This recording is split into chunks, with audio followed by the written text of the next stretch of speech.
ಮಾತಾ ಕಿ ದಿವಂಗತ ಅಟಲ್ ಬಿಹಾರಿ ವಾಜಪೇಯಿ ಅವರಿಗೆ ಭಾರತ್ ಮಾತಾ ಕಿ. ಇಂದಿನ ಕಾರ್ಯಕ್ರಮದ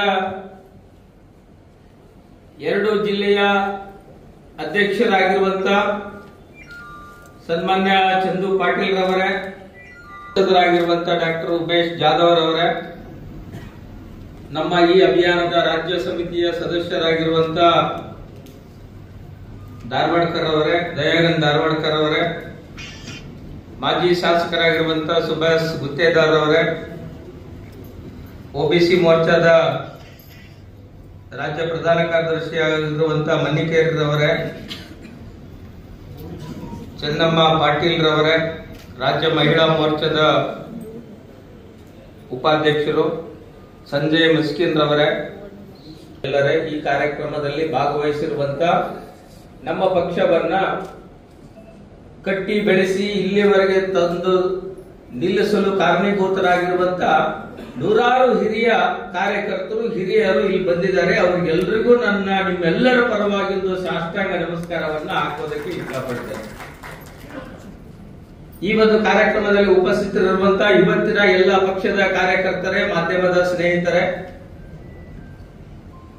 ಇಬ್ಬರು ಅಟಲ್ಜಿ ಅವರ ಕುರಿತಂತೆ ಭಾಷಣವನ್ನ ಮಾಡಿದ್ರು. ಒಬ್ಬರು ಕವಿತೆಯನ್ನ ಕೂಡ ಸ್ವ ರಚನೆಯನ್ನ ಮಾಡಿ ಅಟಲ್ಜಿ ಅವರ ಅಂದಿನ ಮತ್ತು ಇಂದಿನ 2 ಸಂಗತಿಗಳನ್ನ ಆ ಕವನದಲ್ಲಿ ವ್ಯಕ್ತಪಡಿಸಿದ್ರು. ಅಟಲ್ಜಿಯವರ ವಿಚಾರಗಳನ್ನ ಕುರಿತಂತೆ ಅಟಲ್ಜಿಯವರ ಒಂದು ವ್ಯಕ್ತಿತ್ವವನ್ನ ತಿಳಿಸೋದಕ್ಕೆ 1 ಗಂಟೆ 2 ಗಂಟೆ ಅವಧಿ ಸಾಕಾಗೋದಿಲ್ಲ.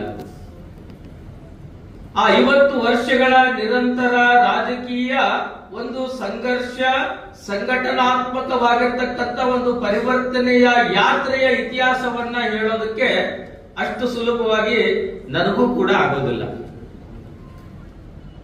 ಅಟಲ್ ಬಿಹಾರಿ ವಾಜಪೇಯಿ ಅವರ 100 ವರ್ಷಗಳ ಈ ಒಂದು ಜನ್ಮ ದಿನವನ್ನ,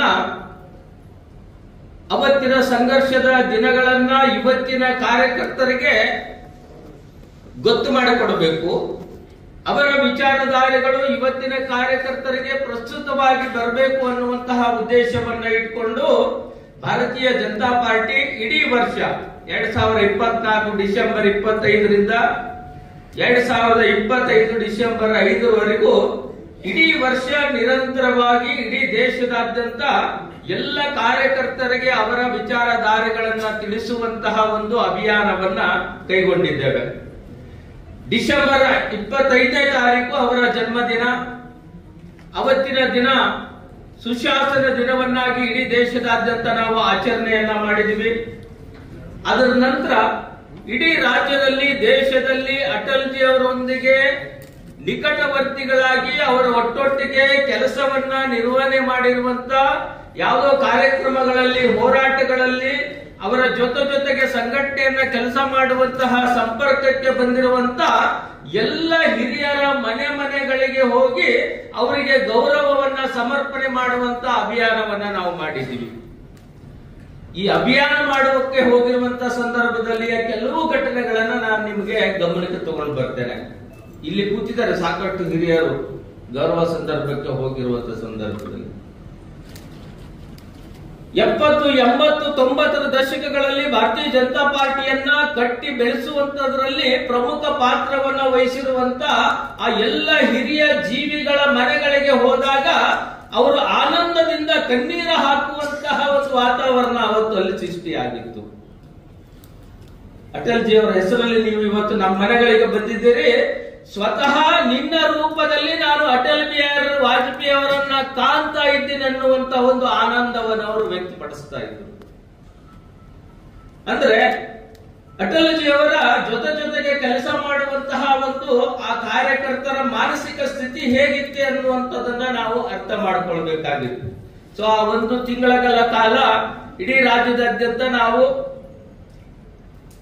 ಗೌರವ ಸಮರ್ಪಣೆಯನ್ನ ಮಾಡುವಂತ ಕಾರ್ಯಕ್ರಮವನ್ನ ಮಾಡಿದೀವಿ.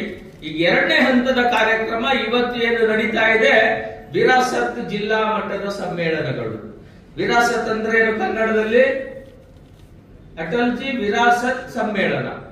ವಿರಾಸತ್ ಅಂದ್ರೆ ಕನ್ನಡದಲ್ಲಿ ಅಟಲ್ಜಿಯ ಪರಂಪರೆ ಅಂತ ಹೇಳ್ತೀವಲ್ಲ ನಾವು, ಇದು ಹಿಂದಿನಲ್ಲಿ ವಿರಾಸತ್ ಅಂದ್ರೆ ಅಟಲ್ಜಿಯ ಪರಂಪರೆಯ ಆಧಾರದ ಮೇಲೆ ನಮ್ಮ ಕಾರ್ಯಕರ್ತರು ಬೆಳಿಬೇಕು ಅಂತ, ಅವರ ಆದರ್ಶಗಳ ಆಧಾರದ ಮೇಲೆ ನಮ್ಮ ಕಾರ್ಯಕರ್ತರು ಬೆಳಿಬೇಕು ಅಂತ ಈ ವಿರಾಸತ್ ಸಮ್ಮೇಳನ ಮುಖಾಂತರವಾಗಿ ಅವರ ವಿಚಾರಗಳನ್ನ ತಿಳಿಸುವಂತ ಸಮ್ಮೇಳನ ಇದಾಗಿದೆ. ಸೊ ಹೀಗಾಗಿ ನಾನು ಒಂದು 10-15 ನಿಮಿಷದಲ್ಲಿ ನನ್ನ ಅವಧಿಯನ್ನ ಮುಗಿಸ್ತೇನೆ. ಈಗಾಗಲೇ ನಾನು ಹೇಳ್ಬೇಕಾಗಿರುವಂತ ವಿಷಯಗಳನ್ನ ಸಾಕಷ್ಟು ಈಗಾಗಲೇ ಉಲ್ಲೇಖ ಆಗುತ್ತೆ. ಅಟಲ್ಜಿ ಅವರಿಗೆ ಅವರ ತಂದೆಯ ಹೆಸರು ತಾಯಿ ಕೃಷ್ಣಾದೇವಿ. ಇವರಿಗೆ 3 ಜನ ಹೆಣ್ಮಕ್ಳು, 3 ಜನ ಗಂಡು ಮಕ್ಕಳು. ಅಟಲ್ಜಿ ಅವರು ಕೊನೆಯವರು. ಶ್ರೀ ಕೃಷ್ಣ ಬಿಹಾರಿ 10ನೇ ತರಗತಿವರೆಗೂ ಅವರು ವ್ಯಾಸಂಗ ಮಾಡಿರ್ತಾರೆ. ಈ 10ನೇ ತರಗತಿವರೆಗೂ ವ್ಯಾಸಂಗ ಮಾಡಿರುವಂತಹ ಕೃಷ್ಣ ಬಿಹಾರಿ ಅವರು ಇಷ್ಟು ಪಾಂಡಿತ್ಯ ಇತ್ತು ಅಂತಂದ್ರೆ 10ನೇ ಕ್ಲಾಸ್ ಮುಗಿತಿದ್ದಾಗಿನ ಅವರು ಹೈಸ್ಕೂಲ್ ಮೇಸ್ಟರ್ ಆಗ್ತಾರೆ. ಅರ್ಥ ಮಾಡ್ಕೊಳ್ಳಿದ್ವಿ ಅವಾಗಿನ ಎಜುಕೇಶನ್ ಹೇಗಿರ್ಬೇಕು ಅಂತ. 10ನೇ ಕ್ಲಾಸ್ ಎಜುಕೇಶನ್ ಮುಗಿತಿದ್ದಾಗಿನ ಹೈಸ್ಕೂಲ್ ಮೇಸ್ಟರ್ ಆಗ್ತಾರೆ. ಮೇಸ್ಟರ್ ಆದಾಗ ಅಲ್ಲಿ ಸರ್ಕಾರದ ತಾಂತ್ರಿಕ ತೊಂದರೆಯಿಂದ ಅವರು ಟೀಚರ್ ವೃತ್ತಿಯನ್ನು ಬಿಡಬೇಕಾಗುತ್ತೆ. ಮತ್ತೆ ಅವರು ಪದವಿಯನ್ನ ತಗೊಳ್ತಾರೆ. ಪದವಿ ಆದ ನಂತರ ಮತ್ತೆ ಅದೇ ಸ್ಕೂಲ್ ಅಲ್ಲಿ ಟೀಚರ್ ಆಗಿ ಕೆಲಸವನ್ನ ಪ್ರಾರಂಭ ಮಾಡ್ತಾರೆ. ಒಂದು ಕಡೆ ಅಟಲ್ ಬಿಹಾರಿ ವಾಜಪೇಯಿಯ 3 ಜನ ಮಕ್ಕಳು ಅಟಲ್ಜಿ ಅವರ ಸ್ಕೂಲ್ ಅಲ್ಲಿ ಓದಿರುವಂತದ್ದು. ಮನೆಗೆ ಹೋದ್ರೆ, ಸ್ಕೂಲಿಗೆ ಹೋದ್ರೆ ತಂದೆನೂ ಟೀಚರು, ಮನೆಗೆ ಬಂದ್ರು ಕೂಡ ಅವರೇ ಟೀಚರ್. ಅಂದ್ರೆ ನಿಮ್ ತರ ಅಟಲ್ಜಿ ಅವರಿಗೆ ಅವಕಾಶಗಳು ಇರ್ಲಿಲ್ಲ. ಮನೆಯಲ್ಲಿ ಸ್ಕೂಲಲ್ಲಿ ಮಾತ್ರ ಮೇಸ್ಟರ್ ಇರ್ಲಿಲ್ಲ. ಸ್ಕೂಲಲ್ಲಿ ಅವ್ರ ತಂದೆ, ಮನೆಯಲ್ಲಿ ಅವ್ರ ತಂದೆ. ಅಂದ್ರೆ ಅವರಿಗೆ ಪಾಠ ಹೇಳಿಕೊಟ್ಟಿರುವಂತವರು ಕೃಷ್ಣ ಬಿಹಾರಿ ಅವರೇ. ಸೊ ಹೀಗೆ ಅಟಲ್ಜಿ ಅವರ ಜೀವನ ಹೈಸ್ಕೂಲ್ ಪ್ರಾರಂಭವಾಗುತ್ತೆ. ಹೈಸ್ಕೂಲ್ ವರೆಗೂ ಬರ್ತಾರೆ. ಹೈಸ್ಕೂಲ್ ವರೆಗೆ ಬಂದಂತ ಸಂದರ್ಭದಲ್ಲಿ ಕೃಷ್ಣ ಬಿಹಾರಿ ಅವರು ಅವ್ರ ತಂದೆ ಯೋಚನೆ ಮಾಡ್ತಾರೆ, ಅಟಲ್ ಬಿಹಾರಿ ಸ್ವಲ್ಪ ಚೆನ್ನಾಗಿ ಓದುವಂತವನಿದ್ದಾನೆ, ಬುದ್ಧಿವಂತಿದ್ದಾನೆ, ಇವನ ಡೇಟ್ ಆಫ್ ಬರ್ತ್ 2 ವರ್ಷ ಕಡಿಮೆ ಮಾಡೋಣ, ರಿಜಿಸ್ಟ್ರೇಷನ್ ಮಾಡೋಣ ಸ್ಕೂಲಲ್ಲಿ ಅಂತ ಯೋಚನೆ ಮಾಡ್ತಾರೆ. ಯಾಕೆ 2 ವರ್ಷ ಕಡಿಮೆ ಮಾಡ್ತಾರಂತಂದ್ರೆ ಇವನು ಕೆಲ್ಸಕ್ಕೆ ಸೇರ್ಕೊಂಡ್ರೆ ರಿಟೈರ್ಮೆಂಟ್ ಆಗೋದಕ್ಕೆ 2 ವರ್ಷ ಜಾಸ್ತಿ ಅವಕಾಶ ಸಿಗುತ್ತೆ ಅನ್ನೋ ಕಾರಣಕ್ಕೆ ಅವ್ರ ತಂದೆ ಯೋಚನೆ ಮಾಡಿ ಇವ್ರಿಗೆ 2 ವರ್ಷ ಅವರು ಡೇಟ್ ಆಫ್ ಬರ್ತ್ ಅನ್ನ ಕಡಿಮೆ ಮಾಡಿಸ್ತಾರೆ. ಅದಕ್ಕೆ ಅಟಲ್ ಬಿಹಾರಿ ವಾಜಪೇಯಿ ಅವರು ಅವ್ರ ಜೀವನದ ಚರಿತ್ರೆಯಲ್ಲಿ ಒಂದ್ ಕಡೆ ಬರೀತಾರೆ, ನಮ್ ತಂದೆ ಇವನು ನೌಕರಿ ತಗೊಂಡು ಸರ್ಕಾರಿ ಕೆಲಸ ಮಾಡೋದಕ್ಕೆ, ರಿಟೈರ್ಮೆಂಟ್ ಆಗೋದಕ್ಕೆ 2 ವರ್ಷ ಇನ್ನೂ ಹೆಚ್ಚು ಕೆಲಸ ಮಾಡಲಿ ಅನ್ನುವಂತಹ ಕಲ್ಪನೆಯನ್ನ ಇಟ್ಕೊಂಡು ನನ್ನ ತಂದೆ 2 ವರ್ಷ ನನ್ನನ್ನ ಇದ್ರಲ್ಲಿ ಕಡಿಮೆ ಮಾಡಿದ್ದಾರೆ. ಆದ್ರೆ ನಮ್ಮ ತಂದೆಗೆ ಏನು ಗೊತ್ತಿತ್ತು, ರಿಟೈರ್ಡ್ ಆಗದೇ ಇರುವಂತ ರಾಜಕೀಯ ಪಕ್ಷಕ್ಕೆ ನಾನು ಸೇರ್ಕೊಳ್ತೀನಿ ಅನ್ನುವಂತ ಉಲ್ಲೇಖವನ್ನ ಅವತ್ತು ಮಾಡ್ತಾರೆ. ಹೀಗೆ ಅವರು ಹೈಸ್ಕೂಲ್ ಮುಗಿಸ್ತಾರೆ, PUC ಕಾಲೇಜಿಗೆ ಸೇರ್ಕೊಳ್ತಾರೆ. PUC ಕಾಲೇಜಿಗೆ ಸೇರುವಂತ ಸಂದರ್ಭದಲ್ಲಿ ಎಲ್ಲಾ ಚರ್ಚಾ ಸ್ಪರ್ಧೆಗಳಲ್ಲಿ ಅವರು ಭಾಗವಹಿಸ್ತಾರೆ.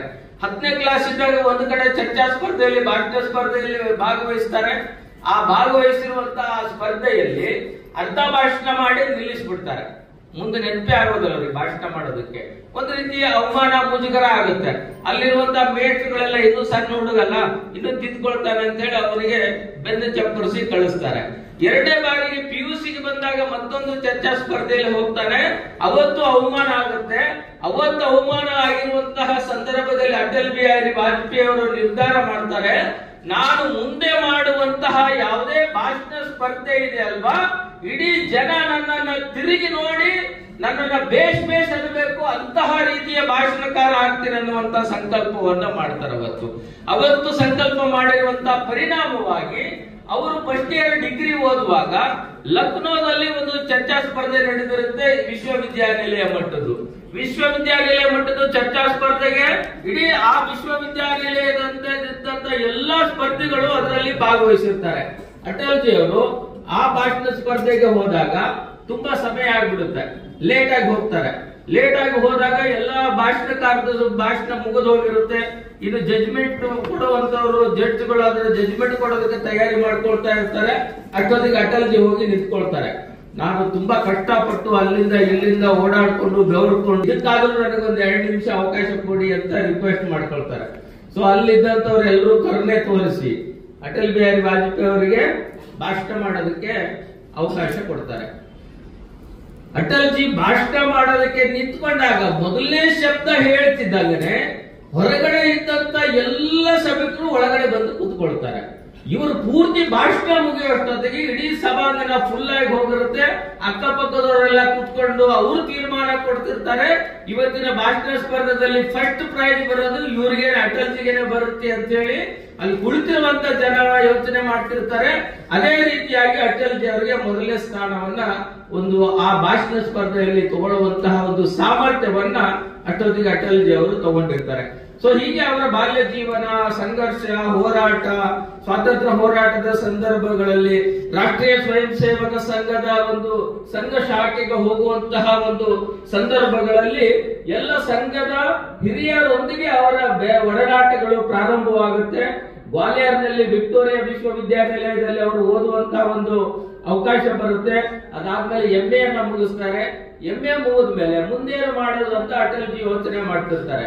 ಅವರಿಗೆ ಕಾನ್ಪುರದಲ್ಲಿ ಸೀಟ್ LLB ಸೀಟ್ ಸಿಕ್ಕಾಗ ಕೃಷ್ಣ ಬಿಹಾರಿ ಅವ್ರ ತಂದೆಯವರು ಮೇಸ್ಟರ್ ಆಗಿದ್ರಲ್ವಾ, ಅವರಿಗೆ ರಿಟೈರ್ಡ್ ಆಗುತ್ತೆ. ಅದೇ ವರ್ಷನೇ ತಂದೆಗೆ ರಿಟೈರ್ಡ್ ಆಗುತ್ತೆ, ಇವರಿಗೆ LLB ಸೀಟ್ ಸಿಗುತ್ತೆ.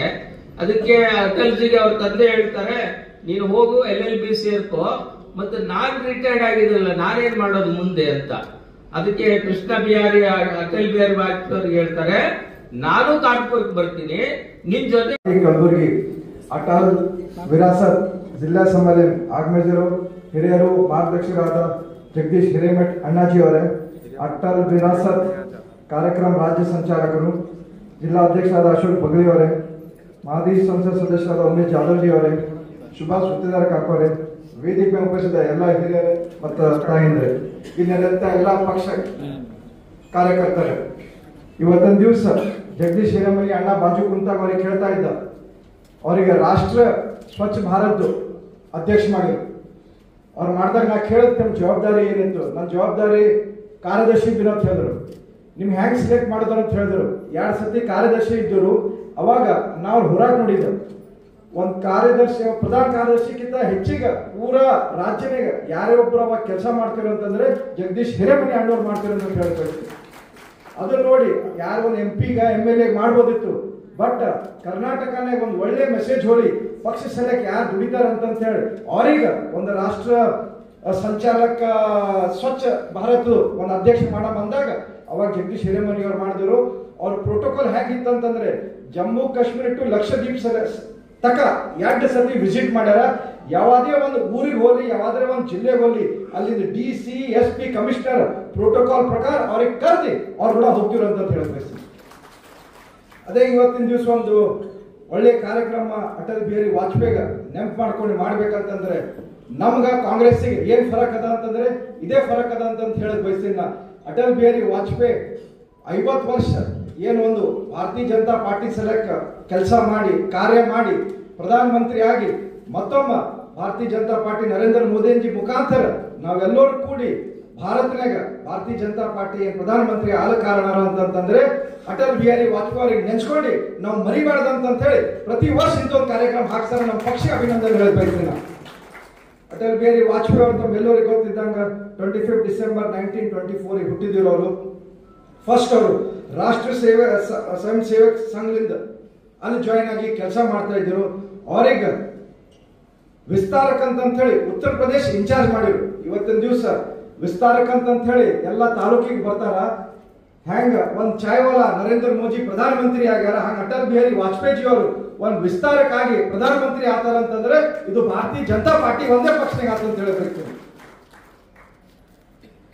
1942 ಕ್ವಿಟ್ ಇಂಡಿಯಾ ಮೂವ್ಮೆಂಟ್ನಾಗ ಭಾರತೀಯ ಜನಸಂಘ ಬಿಟ್ಟು ಯಾವಾಗ ಭಾರತೀಯ ಜನತಾ ಪಾರ್ಟಿ ಆಯ್ತು, ದೀನ್ ದಯಾಳ್ ಉಪಾಧ್ಯಾಯಜಿ ಅವರು ಅವ್ರು ತೀರ್ಕೊಂಡ ಮ್ಯಾಗ ಭಾರತೀಯ ಜನತಾ ಪಾರ್ಟಿ ಸಂಘ ಅಧ್ಯಕ್ಷರು 1978ನಾಗ ಅಟಲ್ ಬಿಹಾರಿ ವಾಜಪೇಯಿ ಅವರಿಗೆ ಮಾಡ್ತಾರ.